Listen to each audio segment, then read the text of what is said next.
नमस्कार प्यारे विद्यार्थियों, मरुधरा एजुकेशन ग्रुप की ऑनलाइन कक्षाओं में आपका स्वागत है।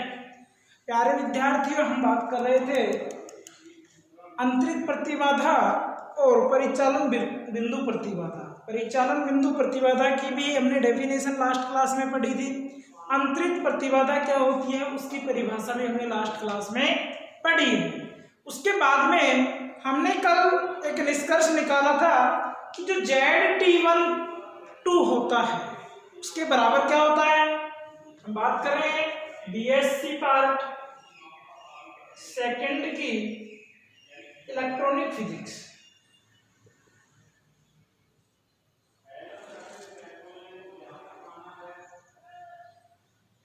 हमारा टॉपिक चल रहा था परिचालन बिंदु प्रतिबाधा।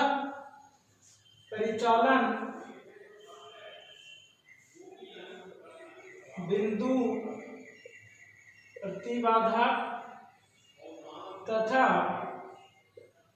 अंतरित प्रतिबाधा दोनों की परिभाषाएं हमने पढ़ी है। लास्ट क्लास में हमने अंतरित प्रतिबाधा के बारे में पढ़ा था। उसमें दो पास उपयोग में लिए थे, J और K, और उनके लिए कहा था कि माना कोई भी JV पास में ओढ़ता कौन सी प्रयुक्त करें, EG प्रयुक्त करें तथा अन्य सभी ओढ़ता स्रोत हटा देने पर KV पास में जो धारा प्राप्त होगी वो IK प्राप्त हो, तो EJ व IK का जो अनुपात होगा वो अंतरित प्रतिबाधा कहलाता है। यहां तक हमने अध्ययन किया था। उसके बाद में हमने पढ़ा था कि ZT12 इक्वल टू क्या लिख सकते हैं, इक्वल टू क्या लिख सकते हैं हम, E1/I2। ठीक है, एक लाइन और हमने पढ़ी थी कि J और K पास के लिए ले तो ZTJ के पास इक्वल टू क्या होगा, EJ/IK।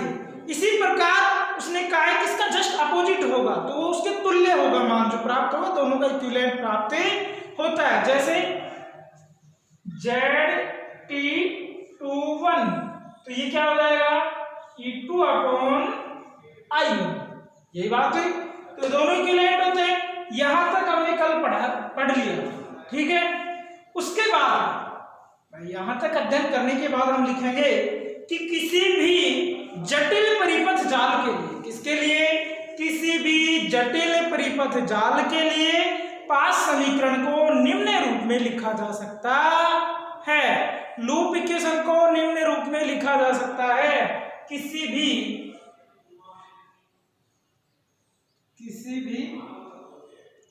जटिल परिपथ जाल के लिए, जटिल परिपथ जाल के लिए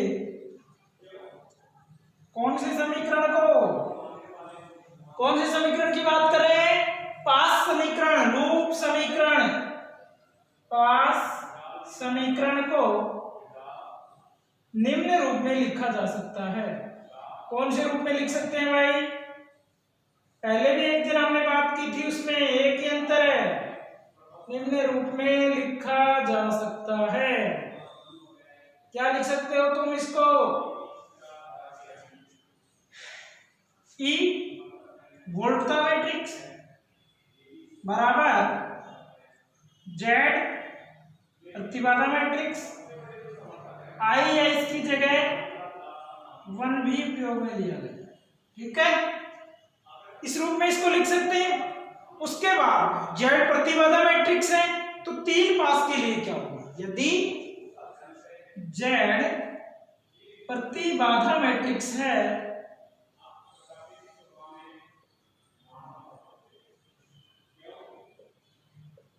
तो 3 पास के लिए क्या हो जाएगी समीकरण, ये मैट्रिक्स क्या हो जाएगा, कैसे बनेगा, पढ़ चुके हो आप।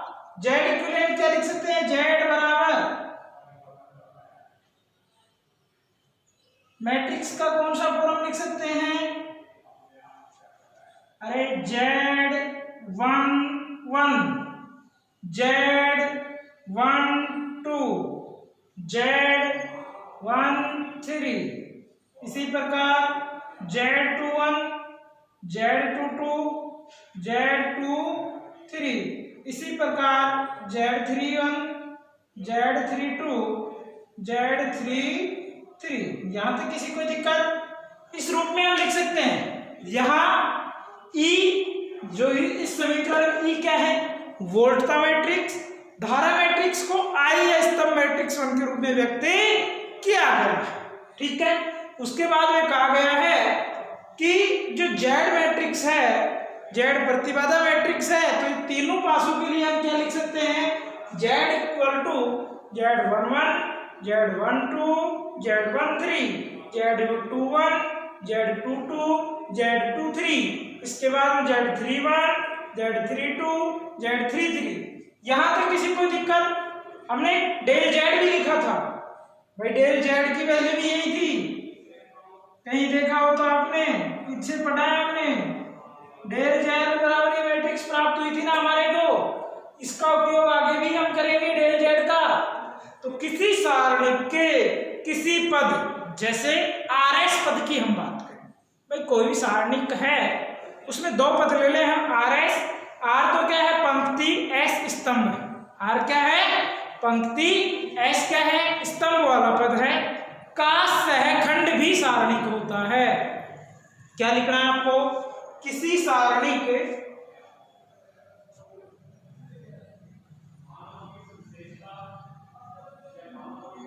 कौन से पद? किसी सारणिक के किसी पद RS पर, किसी पद RS पर, जहां R क्या है?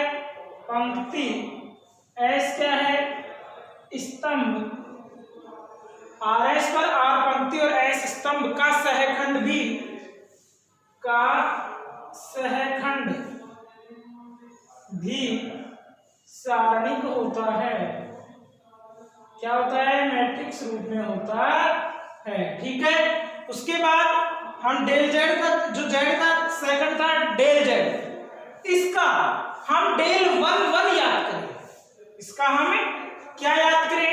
डेल 1।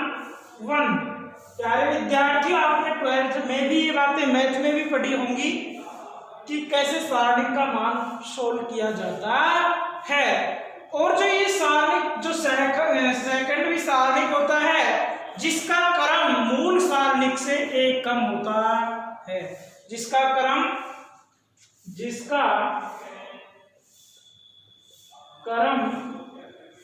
मूल सारणिक से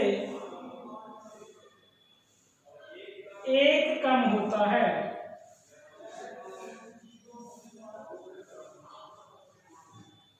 एक कम होता है। अब डेल 1 हमारे को याद करना है, तो डेल 1 प्रथम पंक्ति और प्रथम स्तंभ हो गया।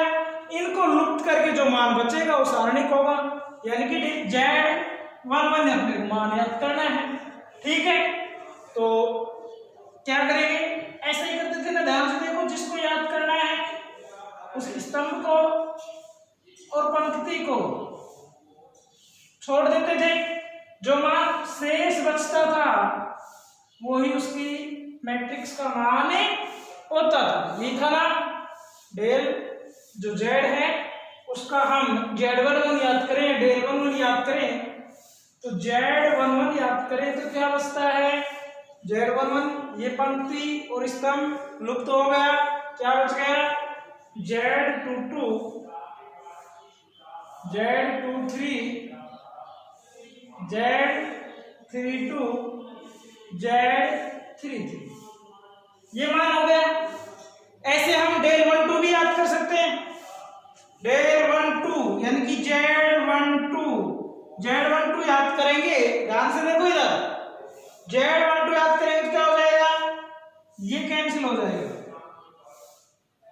और ये कैंसिल हो जाएगा। बच क्या गया? जैसे Z12 हम याद करें तो Z12 वाला ये लाइन और ये क्रॉस हो गया। क्या बचता है? Z21, Z23, Z31, Z33। ये मान बच गया। इसी प्रकार Z13 भी याद कर सकते हैं, इसी प्रकार Z23 भी याद कर सकते हैं, Z31 भी याद कर सकते हैं। ऐसे हम इनका मान निकाल सकते हैं। तो प्यारे विद्यार्थियों, मैट्रिक्स सॉल्व करनी आई।